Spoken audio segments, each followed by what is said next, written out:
Hello and welcome to Recap Bytes, a bi-weekly update on the world of technology. I'm your host, Amir. Let's get right into it.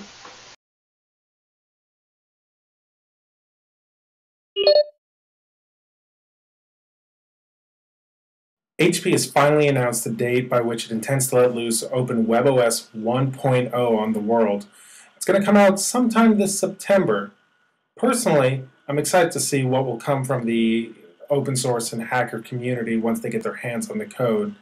Certainly, it's going to be better than anything John Rubinstein had envisioned for it. He's sort of the George Lucas of the tech industry. Think about it.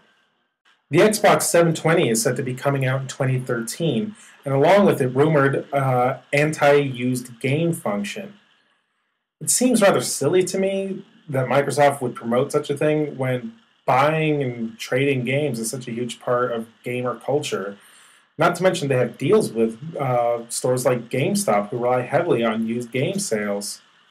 Then again, maybe this is all just a moot point. After all, games are going to a Steam-like model where you just download games, and with if everything kind of goes to that, there is no such thing as a used game, and maybe that's just something we have to get used to.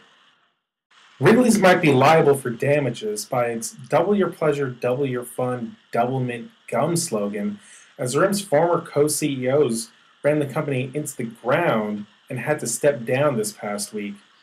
Hopefully, this will be good for the BlackBerry maker, but I have to admit, I did have a special place in my heart for Mike Lazaridis. He was like the Canadian Balmer, but with hair.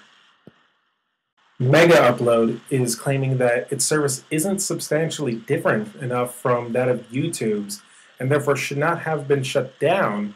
It's referencing the case that Viacom had brought against YouTube for hosting copyrighted material.